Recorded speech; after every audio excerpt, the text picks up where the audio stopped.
Good day to you one and all, it is I, Justin Hawkins, and this is Justin Hawkins Rides Again. Look at this. Mixing desk, load of amplifiers there.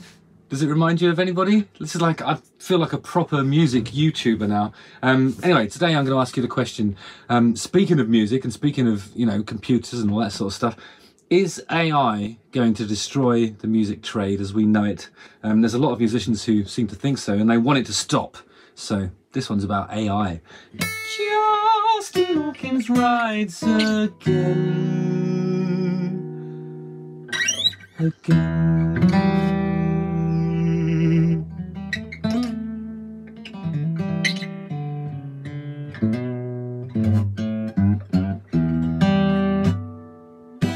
What am I doing? I used to go right up there, remember that? In the olden days. I'll do that one. Justin Hawkins rides again. Oh, the Adkin, what is this model? I don't know. Fancy guitar, anyway. So this week I'm talking about artificial intelligence, not enhanced intelligence, artificial intelligence, because artists, including The Cure's Robert Smith, who I've talked about recently, Radiohead's Tom York, who I adore, and The Who's Roger Daltrey, have signed a statement warning AI companies about using their work without permission. Presumably when they say their work, they might be just talking about likenesses, you know, like, so when the computer does an impression really of Sir Roger Daltrey, for example. I've seen a couple that were of me. Who cares? It's a sexually explicit kind of love affair, and I cry. It's not fair. Nothing like the original. Well, they were a bit like the original, but there's nothing like the true original, the OG, as some of my younger, I wouldn't say friends, colleagues, acquaintances. They're too young to be friends. Anyway, the statement, which has been signed by thousands, claims the unlicensed use of creative works for training generative AI is a major unjust threat to the livelihoods of the people behind those works and must not be permitted. I suppose that means when you put like a Radiohead song into the AI thinking machine and then it goes, oh, so these are the constituent elements that make tonally and harmonically this sound like Radiohead. So it's actually inputting the stuff that allows it to generate the impersonation or impression. Last year, Universal Music Group issued a takedown notice after AI generated Heart on My Sleeve featuring vocals which sounded like Drake and The Weeknd went viral. I'm pretty sure I could make my voice sound like Drake or The Weeknd. It's called auto-tune and it's been around for a while. So I suppose it's like somebody made a, it's like, if this was the 1950s, it'd be like somebody making a marionette of, for example, who would be the star? Cliff Richard, right? And then making a music video in the 1950s, maybe, with it singing in the style of Cliff Richard, because that's what marionettes do. You make a puppet and then it just does exactly what the thing that it's based on does. Yeah, and then I suppose because it's the likeness of Cliff Richard, you'd expect Cliff Richard to want to earn off the whatever that puppet is making. That's only fair, isn't it, I suppose?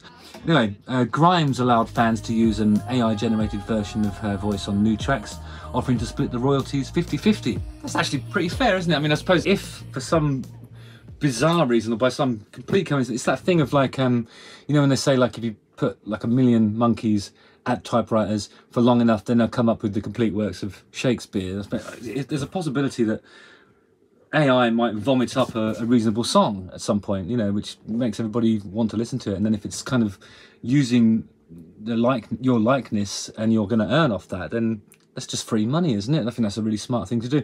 Paul McCartney announced he would use AI to create what he called the final Beatles record using John Lennon's voice from an old demo. I think it analysed John Lennon's voice and then re-performed it in that style. But as but the thing is, John Lennon's voice, for example, was always very speeded. They used to slow the thing down, record him, then speed it back up again. That's why it had that kind of unique, kind of high timbre, tight timbre. Do you know what I'm talking about?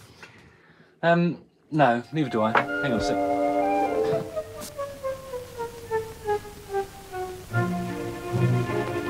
The point I'm making is that in order to create the classic John Lennon sound, there's a lot of studio trickery happening.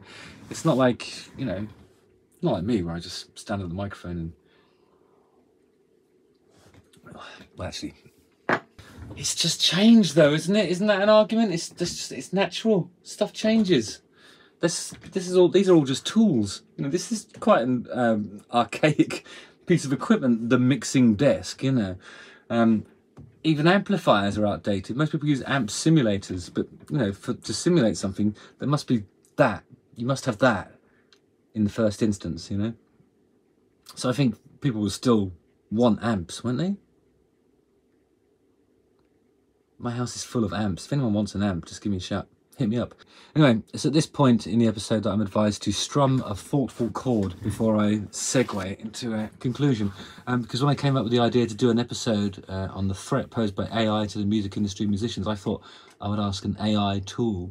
So here's the question. Please write an 8-minute episode of Justin Hawkins Rides Again about whether AI is a threat to musicians and include musicians who have challenged the use of their music and identity. Also, please include specific examples of music that has used AI. But my producer said it was so shit that she couldn't use most of it, and this was its first attempt at an AI opening of Justin Hawkins Rides Again. So here it is. Justin sitting in his familiar studio setup. Well, this is an unfamiliar studio setup, but it is a studio setup nonetheless. So here we go. I'm just going to read this out. Justin sitting in his familiar studio setup, guitar nearby, wearing a characteristically flamboyant outfit. Ah, shit. I'm wearing a Joy Division t-shirt. It's a Joy Division t-shirt. Well, it's flamboyant because I'm wearing it. So, Justin, looking directly at camera. Here we go. Justin, good day to you one and all. It is I, Justin Hawkins, and this is Justin Hawkins Rides Again. Now then, today we're going to discuss something rather serious that's causing quite a stir in the music industry. The rise of artificial intelligence and whether it poses a genuine threat to musicians. Raises eyebrow dramatically. Is that dramatic? Just camp, that was. Oh my word. Does it ever? Does it ever? That's it. Oh my word. Does it ever? It's just reminded me of, remember that? There's a TV series called, oh, what was it called? The Silo. And there was Common, you know, Common Sense, or his name is the rapper guy, is an actor in it. And you can tell that it has a Scandinavian director because there's a bit when he goes, when somebody who's in the police person gets killed or something, and he goes, it wasn't the first time that happened. So he said, I think he was supposed to say, what is it about being the chief of police? What is it about being the chief of police? You know, implying that there's some sort of pattern emerging. But then he goes, what is it about being the chief of police? Which is a completely different meaning. The pause was in the wrong place, and it was because I think the director was Scandinavian. But it got over the line. Nobody at any point was looking at that piece of dialogue and going, the pause is in the wrong place, Common. You're a rapper, you should know this stuff. Anyway, it doesn't matter. Shift position, more animated. Okay. Ready? Final thoughts, more passionate. Okay. The real threat, that's not passionate, that's just angry. Maybe that is passion. Stop. Easy to mistake those two things, by the way. The real threat isn't that AI will make bad music, it's that it might make mediocre music more efficiently than humans.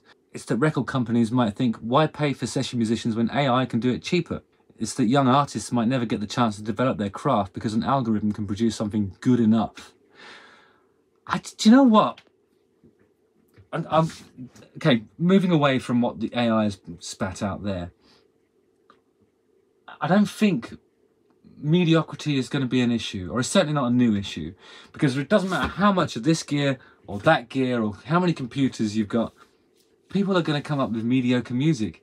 And by definition, most things are average. That's what average means, you know? It's like the mean or the median. The median, that's the average. So I suppose there's a few different definitions of average, but one of them is the median. It's the thing that's kind of like just meh. It's neither here nor there. It's not good, it's not bad, it's just baseline silt, you know, which most music is. It just is, you know. Even within like an artist's oeuvre, there's a lot of stuff that's like that, and there's some outstanding stuff and there's some terrible stuff. It's the creative process, and I don't mind if computers are going to make a load of ordinary stuff. It just makes the exceptional stuff shine a bit brighter, doesn't it? Anyway, sorry, I'll go back to the script that AI spat out. And I do use that word spat a lot because I suppose I'm offended by it, am I? Is it does it speak to some kind of underlying resentment I have towards AI, maybe? Yeah, probably. Right then, that's quite enough from me for today. Do leave your thoughts in the comments below. I probably would say that, actually. Are you excited about AI in music? Terrified? Somewhere in the nebulous middle ground? I might use nebulous more often. Let's have a proper discussion about it. Until next time, do take care of yourselves. It's hard to say, isn't it? It's evidently a useful thing. If I can't bother to sing on an out, maybe we should try that, actually. I am unusually lazy when it gets to this stage of recording. Stroke, hyper-focused. You can go one way or the other. But I could literally just say, analyze my singing and do the rest of it for me. I would never do that, obviously. Have you guys seen Frankie Valli on stage? Like, and how his voice sounds exactly the same as it always has. It's incredible. He's 90 years old. I think what you could do is, like, normally, like when I'm 90, if I get to anywhere near 90, it'd be amazing. If by some miracle of modern science I make it to 90 and I'm still singing, I'm not going to sound like I do now, unless there's some way of having AI analyze the way my larynx behaves in this moment as a 28-year-old, and then in 62 years, yeah, that is the right maths. In 62 years, it could maybe it could sort of generate in real time what my voice should sound. I mean, there's probably medical applications for AI, and then you can have the likeness. Your voice could have the likeness or resemble a likeness of any voice you like. You could be like Brian Blessed or Sean Bean, Sheen Bean, or Sean Bourne. Tangential meanderings, eh? AI can't do that. Yet. Justin Hawkins rides again. Don't forget to like, subscribe, hit the bell for notifications, watch one of these 2 videos and use the comment section below to tell me what you think about AI. And let me know, are you terrified of it? Are you excited about it? Do you give a shit? Does anybody? How can you care about something that's been created in that way? I mean, although I do feel that way about Drake's music.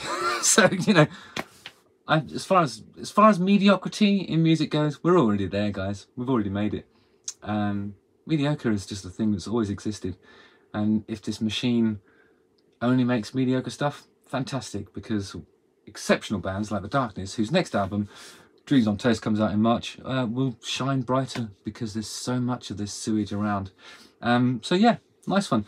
And no offense to programmers and anyone who's come up with this technology, but it is a bit rubbish still, isn't it? All right, see you later. Nice one. Love you. Bye.